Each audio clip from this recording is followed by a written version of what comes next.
Hello everyone, this is Nidhi and you people are welcome to। तो आज कुछ तो डिफरेंट डिफरेंट लग रहा है ना?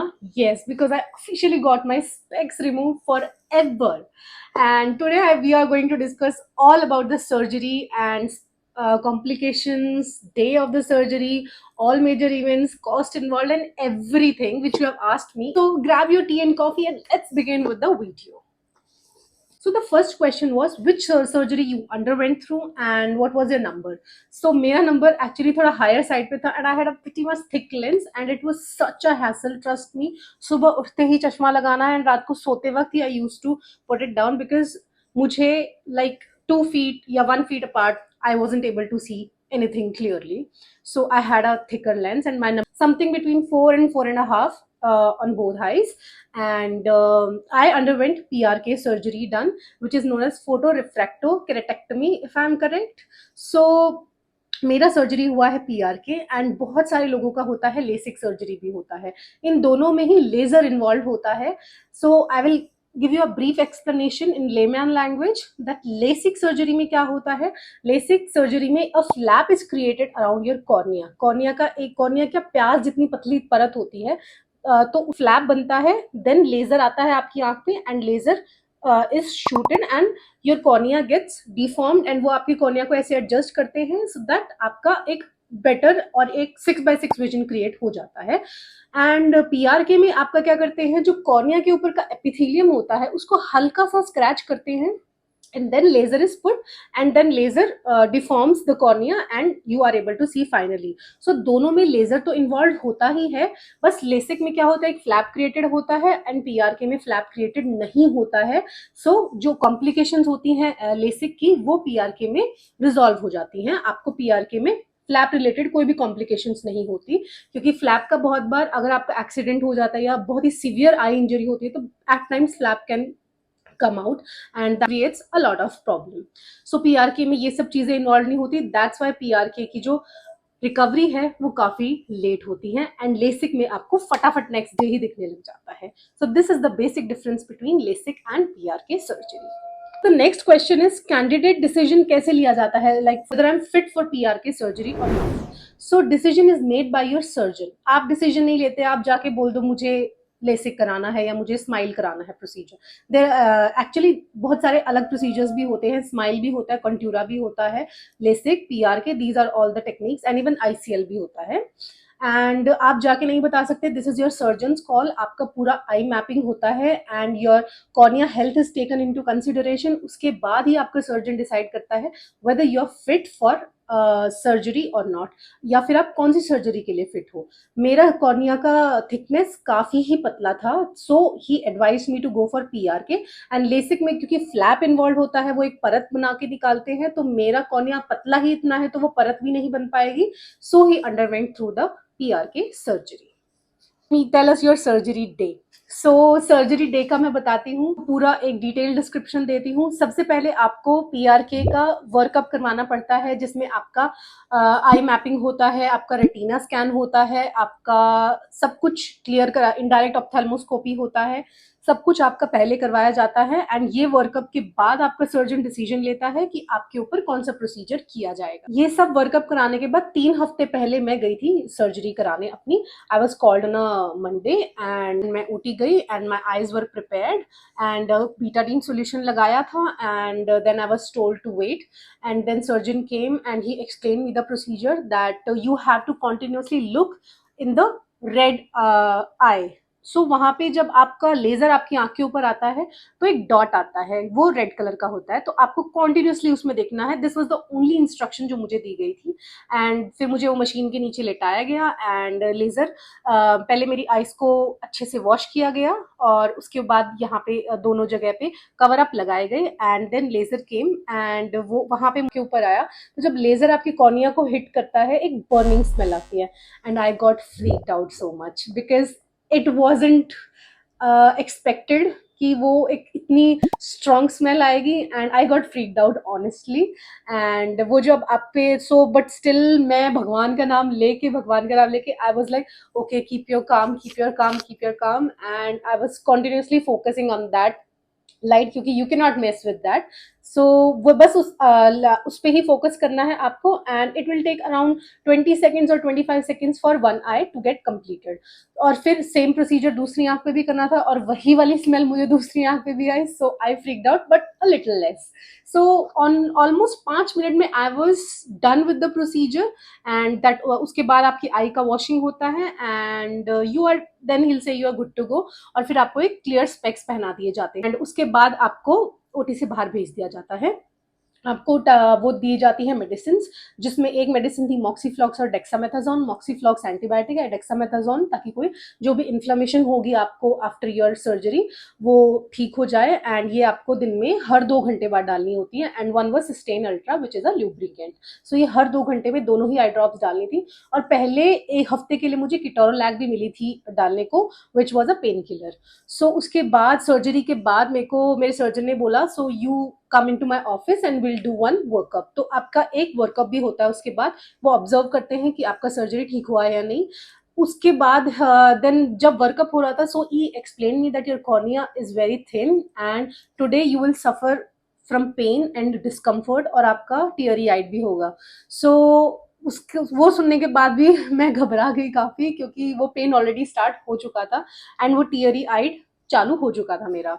सो he told me that go home and take ample amount of rest. So जैसे ही when I stepped out of the OPD, gosh, light sensitivity hitted me hard, because मेरी आंखें ही नहीं खुल रही थी, एंड सिर्फ इतना इतना मेरी आंखें खुल रही थी, and I was not able to open my eye. It was that painful, and वो टीयरी आइड और पेन वॉज रियल। सो उन्होंने मुझे एक्चुअली लिम्सी भी प्रिस्क्राइब किया था, that take 2 tablets with Limcee is vitamin C, take 2 tablets each day and then you will be sorted. So वो जो घर से ओपीडी से घर तक का सफर था, it was like torture to me, क्योंकि जैसे ही मैं घर पे आए, I just closed all my curtains and I just laid down on my bed, and it was so painful that time that I का ऐसे कॉन्ट्रैक्शन हो रहा था, इतना ज्यादा contracting pain it was. So उसके बाद my friend came over, and फिर हमने वो मेडिसिन डालने का सिलसिला चालू किया। 12 बजे के आसपास मेरी सर्जरी हुई थी, 2 बजे मैंने अपनी पहली मेडिसिन डाली, एंड जब मैंने वो मेडिसिन डाली जो पेन किलर डाला, then I got little relief from that pain, but that pain was coming like in every half an hour to me, and it was first day was really hell, I would say. So PRK surgery जिसका होगा, you have to keep that thing in mind that you will suffer from pen.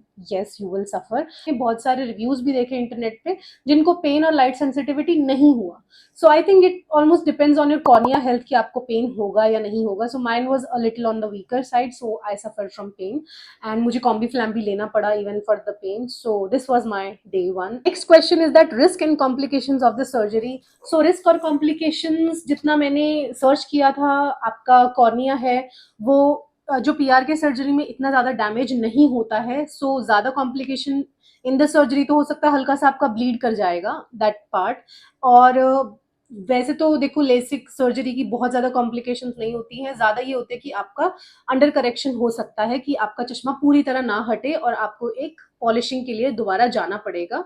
But usually LASIK में या फिर आपका PR के surgery में आपका number बहुत बार ये होता है कि पूरा करेक्ट नहीं हुआ, so you have to apply spectacles. This is the last complications which I have read. So it is a very safe surgery. Next question is that when did you started to see improvement after surgery? So next day आपको workup के लिए बुलाया जाता है, and आपका visual equity check होता है, and आपका आईओपी चेक होता है, that is intraocular pressure. So जब मैं गई पहले दिन, so it was I had that discomfort pain, वो था बट काफी कम हो गया था, लाइक ऑन स्केल 1 to 10 इट वाज 6 और 7। जो पहले दिन इट वाज लाइक 10 और 10+ I would say.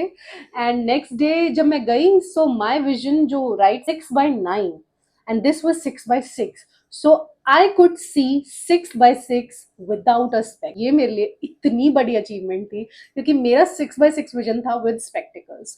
So on day one it was 6/9। यहाँ इस आंख से थोड़ा ब्लरी था मुझे, बट दिस आंख was completely fine, I could see. Actually I forgot to mention one thing, जब आपका सर्जरी हो जाता है, so they apply a bandage contact lens on your eye, वो आपकी जो कॉन्टैक्ट लेंस है उसी जैसा होता है, so that contact lens is placed और वो आपका 1 हफ्ते बाद निकालते हैं तब तक, ताकि वो आपकी आँख को हील करे, कोई डस्ट वस्ट ना जाए, तो दैट इज़ प्रोटेक्टेड। सो जो आपका बैंडेज कॉन्टैक्ट लेंस होता है उसकी वजह से हल्का-सा ब्लरीनेस ज़्यादा आ रहा था, but I was comfortable enough. So इस आँख से 6/9 था एंड इस आँख पे 6/6 था, so next day only you started to see. So this is day 2। So what are the precautions that needs to be undertaken during the recovery? Precautions तो मैं कहूँगी सभी प्रिकॉशन लेने हैं कि आपको सनलाइट नहीं में बाहर नहीं जाना without applying your specs, and next is about dust. So इन दोनों का ही प्रोटेक्शन आपको लेना पड़ता है। एक्चुअली मेरे केस में तो मुझे सनलाइट की सेंसिटिविटी ही इतनी थी कि मैं सनलाइट में बाहर जाना अफोर्ड ही नहीं कर सकती थी। आई took a leave for like 15 days and it was really helpful to me। And 15 दिन से पहले तो रिकवरी मुझे लगता है बहुत कम ही लोगों की होती है, and I am glad I took that leave. उसके बाद आपको 15 दिन लगते हैं आपको रिकवर, बट इनिशियल 7 days में you have that bandage contact lens, so you can travel with that अगर आपको कहीं दूर जाना है, but you should avoid. And आपको थोड़ा सॉफ्ट फूड खाना है, don't put so much strain, and plus no screen time. I would advise no screen time for like 7 days 10 days, even for 15 days you should go for no screen time. मैं all the time audio book सुनती थी and that really help me. So no screen time I would advise. अगर आप नहीं उसको stretch कर सकते, so just for 7 days you should not go for any screen time. So do you wear glasses after surgery? Yes, मैं अब तक भी पहनती हूँ, बिकॉज मैंने 15 दिन जो क्लियर ग्लासेस उन्होंने दिए थे, I use to wear them, and उसके बाद I use to wear goggles, because आपकी आंखें हल्की सी सेंसिटिव रहती हैं after 15 days, not gonna lie, and it will take lot of time. Now I am on 21 days, 21, I think 24 days हो गए हैं, but still I wear goggles because your eyes are sensitive, and so I would really advise आप एक अच्छे Polaroid में जो UV protection आपको दे, just invest in that, क्योंकि आपका कॉर्निया जस्ट अभी ही रिफॉर्म्ड हुआ है, so you should better invest in good goggles, and आप कम से कम भी उसको 1 महीने तक पहनो। you should go for like sunglasses, they will work fine, so थोड़ा सा stylish भी दिख जाएगा। So what are lifestyle changes after, before and after surgery? So before तो कोई ऐसे lifestyle changes आपको करने की जरूरत नहीं है, but after I would suggest कि मैंने जितना मुझे बताया गया है कि आपको जिम नहीं करना है लाइक फॉर 1 month, एंड जितना मैंने ऑनलाइन सर्च किया है, स्विमिंग नहीं करना होता है आपको like for 6 months। So 6 months is a huge time, but I will advise कोई भी ज्यादा पानी वानी बाहर का, don't put a splash of water in your eyes at least for a month. You can take that sterile water ampoules आते हैं या स्टेराइल वाइप्स आते हैं, just clean your eyes with gentle hand ऊपर से और नीचे से, and you will be good to go. Don't put strain on them, let them heal on their own. And उसके बाद आपको जिम नहीं करना लाइक फॉर 1 month, सो आप अपनी आंखों पे मत स्ट्रेन डालो, so that will be good. आप लाइट मॉडरेट वॉकिंग आप चालू कर सकते हैं। Last question is cost associated. तो cost associated hospital to hospital differ करता है। Mine was involve where I work in a public hospital, government hospital, so that was involve there only. तो अगर आप प्राइवेट से कराते हो बाहर से, तो इट कॉस्ट अराउंड 15,000 to 30,000 पर आई। सो इट डिपेंड्स आप कहाँ से करा रहे हो। Are your experience right now? So my experience आज के टाइम में मैं कहूँगी कि मेरा डे विजन काफ़ी ज़्यादा क्लियर है, एंड जो मेरा 15 दिन पहले I join my job 15 days, after 15 days, and तब काफ़ी ब्लरी था, मुझे लगता था जो डबल विजन काफ़ी दिन रहेगा। जब मैं मॉनिटर्स देखती थी डबल विजन आता था, और नाइट में तो डबल विजन की प्रॉब्लम मुझे अब तक भी है, नॉट गोना लाई, 24 days तक भी है, but it is getting better each day. So PR के सर्जरी में मैंने जितना भी सर्च किया है, जितना मेरे सर्जन ने बताया है, that it will get better each day. Thing you have to be patient with PRK, because it is a natural process. आपका कॉर्निया इतना ज़्यादा डैमेज नहीं होता, कोई फ्लैप नहीं बनता, so it is less invasive. So healing भी देखो उतना ज्यादा टाइम तो आपका बॉडी लेगा ही लेगा। अभी मेरी डे में डबल विजन नहीं है, डे में I am able to see clearly like 90 to 95%। मुझे कोई काम करते हुए ये नहीं लगता कि मुझे दिखने में कोई प्रॉब्लम हो रही है, इसकी वजह से मेरा कोई काम नहीं रुकता। बट नाइट में it's little problematic right now also, थोड़ा सा ब्लरीनेस है, डबल विजन भी एट टाइम्स आ जाता है, but it is much better than like applying specs and daily up specs wala hassle. So it's much better than that. So this was my PRK experience. Let me know अगर आपको कोई भी doubts हैं, आप comment section में डाल सकते हैं. I will be more than happy to answer all your questions. And if you want me to update you like after 1 month or like 2 months, so drop down in the comment section, so I'll be back with you. Thank you so much for watching, and keep tuning to follow me on my Instagram and all my socials. I'll link down below. It would mean a lot to me. Thank you so much for watching.